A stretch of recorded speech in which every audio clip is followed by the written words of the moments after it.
I wouldn't think the epicenter, but they were in the African region. I do believe that. Okay, so on the out, because I've looked at a map of Yellowstone, and in fact, it's probably been from your site, like the kill zone, and then the outer perimeter shows where, like, I guess what is that, the fallout? Yeah, if you're within 500 miles, you're probably not going to make it. I mean, unless you're in a fallout shelter that's 15 feet or lower. I mean, it'd be really bad, and then you better have a really good air filtration system in there. Yeah, that's it's kind of scary. Yes, it is. I mean, but all the warning signs are there. I mean, all people have to do is, I mean, and I still say it doesn't even take something like Yellowstone, just as something, not to jump off subject, but just something as, you know, as fragile as our power grid. And I would comfortably say 95% of Americans probably wouldn't survive that. That's true. I mean, the solar flares and whatnot. Sure. There was a TV show a while back. It was a series, and I can't remember the name of it because I don't watch a whole lot of TV, but I watched the first episode, and I guess a solar flare hit the United States or the planet itself, and it knocked them all back into the 1800s. Exactly. That's reality, though. People laugh at you when you say that, but that can happen. And what they don't understand, Linda, is that, you know, when there's, you know, and I hear so many people say this, well, I'll just go loot the local grocery store. And then I say, well, then what? Because once all the food's gone, nothing else is coming. I mean, there's no water coming out of municipal taps. You can't flush your toilet. There's no, no. You know, you're not going to call the police and say, hey, somebody's kicking my door. And the police officer, they're going to be leaving posts. They're going to be protecting their own family. Same with the military. Every man for himself is what it's going to be like. You know? And you have to, I know I could speak only for myself. I've stockpiled a lot of dry goods, a lot of beans and rice and stuff like that. I'm stockpiling a lot of water. Me living in California, especially the area that I live in, if you look on a map of California with droughts, we are in one of the worst droughts that California's ever seen, and I don't see any end in sight. So. Absolutely, it's terrible, and I mean, I've been posting that on Bunker Report a lot lately, and it's a terrible situation because they're even talking about they may have to start migrating people away.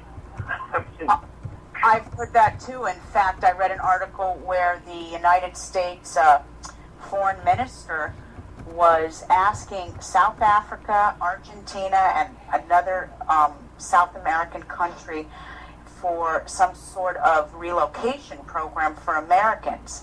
And Argentina, the South Americans said yes, but South Africa said no. There's no way that it would create some sort of a race issue, you know, with Americans coming to the African land. I think he was turning it kind of political, but I guess we have some questions coming in. And Tom, I'm going to throw out a phone number here for people to call in. It's 1-607-441-6233 is the call-in number if you want to ask Tom any questions. And I'm coming up here. Can they, okay, we have a question coming in, Tom, through the chat, and it's saying that can they drill and release pressure? What can be done to relieve it? I think we're talking back to Yellowstone now. Sure. I would have to say, I mean, and this is just my opinion, but because I've asked that very question to people who are knowledgeable on that subject, and I would have to say there's nothing they can do. You're talking about a caldera that is 50 miles. I mean, if you drive 50 miles, 50, 60 miles to work, think about that. That's the size. So in order to drill in to relieve pressure, I mean, you would have to have, I mean, who's going to manufacture this drill bit? Exactly. Well, the other question is, and where would be a safe place to be if it does erupt? If you're in the United States, I would probably say go as far east as you can possibly go. Far east? Look, yes. And try to get some type of shelter. I would even maybe go northeast into Canada somewhere, if you have the means to do that. Me, okay. I've already made my preparations. I'm stuck, so Yeah, I know. And it's me living in California. I was looking at a map, and even though I'm on the coast, I'm still with no rain. I'm screwed. Nothing's going to filter out of my atmosphere anytime soon if there's ever a big one. You know. But so you're saying the Northeast is the best place to escape this? Yeah, and unfortunately, there's a very high population, and the further east you go, the higher the population is. But you need to have means of some type of underground shelter if you really want to survive it. I mean, it'll be that bad, unfortunately. Now, do you think it will eventually erupt in our lifetime or our children's lifetime? I hope not, but I hope not. But it's to me, it's the signs are all there, and I'm not one to kind of make dates or predictions or anything like that, because then you end up having to go into hiding and all that. Right. You know, once you yeah.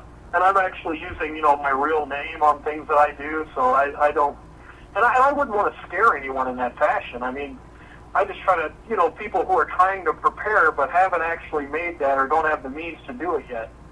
I don't want to scare people, same as anybody releasing information that would cause a panic. But I mean, I tell people to please prepare, do something, because it necessarily doesn't have to be Yellowstone.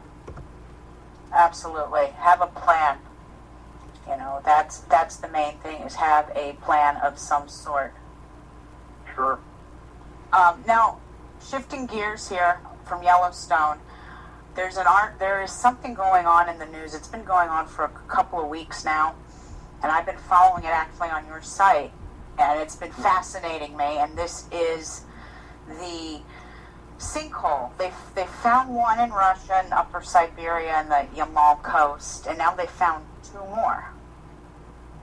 Yeah, that is very, very unusual, and that's something I really don't have an explanation for. So, yeah, if there's any scientists that want to call in, or anybody that has a good explanation on that, I'm all ears.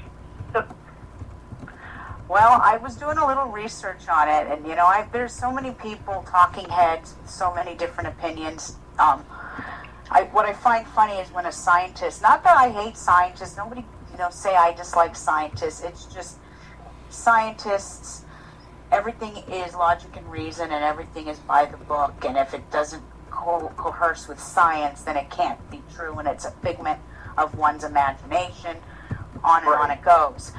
But these sinkholes, I mean, they're like 160 to 280 feet deep.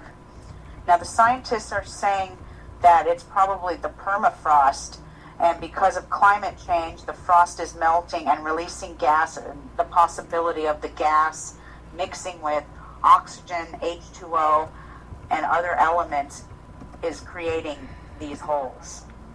What's your take on that? I mean, have you heard that before?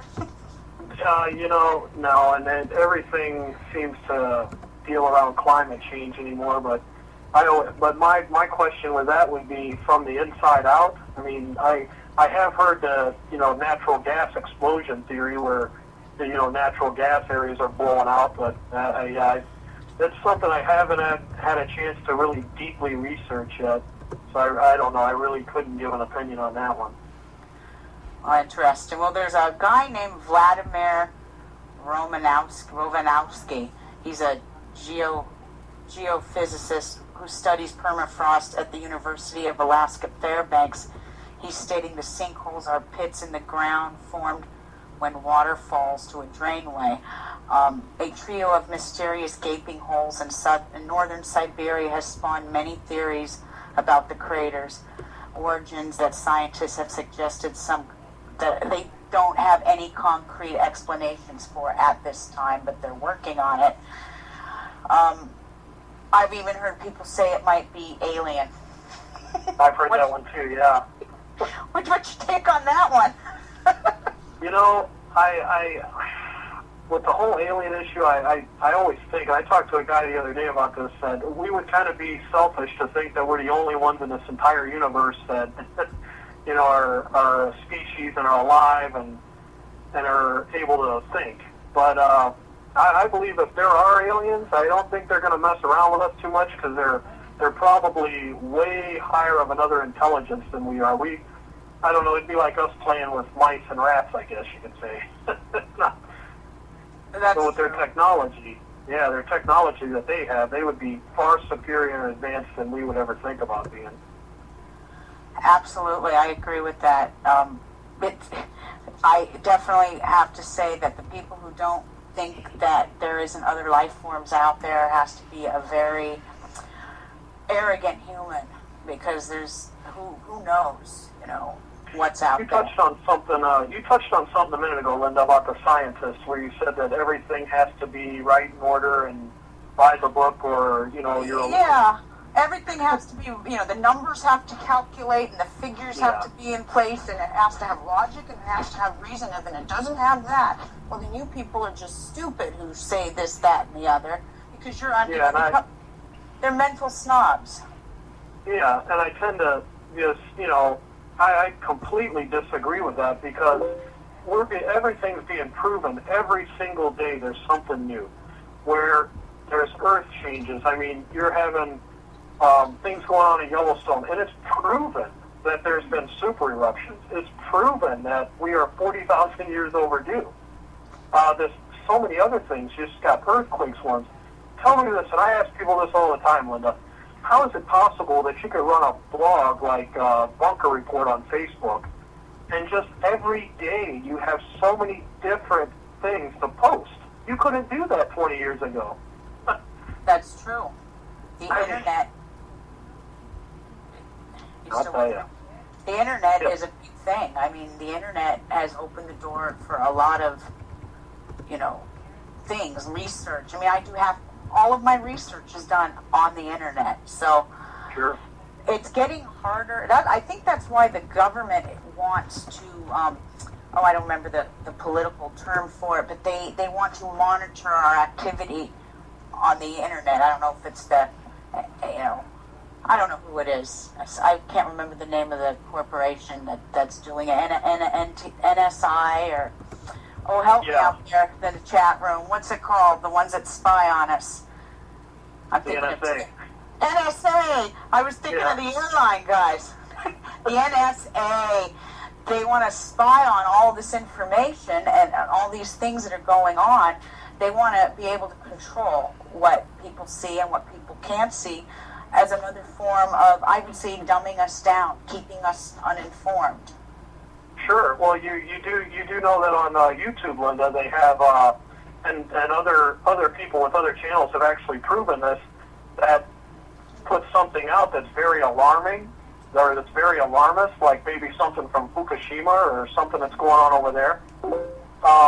They suppress your views for over 24 hours. If you're getting a lot of views, they suppress that for over 24 hours so that you don't make the front page of YouTube.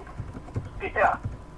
I believe that. I didn't know that. That is amazing. It's a form of censorship through, amazing. Wow. That doesn't surprise me, though. It just doesn't surprise me at all. Yeah. Well, they're also, as far as what you were saying about the internet, they're talking about taking over and calling it the Internet 2, which they'll control everything that's, all the information that's flowed in or out. They'll have total control. Wow, okay. Interesting. I have another question for you. We didn't discuss this, but you posted it on the Bunker Report, I think, yesterday. And we're shifting gears here now. I'm jumping from Yellowstone and moving from Russia, and I'm moving over to Africa now. The Ebola virus. This morning, I caught the Today Show and their half-assed Dr. Nancy Schneiderman in a great big fat lie. And when I was listening to this, I woke up my kids this morning because they're still on summer vacation, and I'm screaming at the TV, going, "You're lying to the American public," right on national TV. The doctor that's on the Today Show said that the Ebola virus is only in two countries right now, Liberia and another country I can't remember, and it's under control, it's contained, and that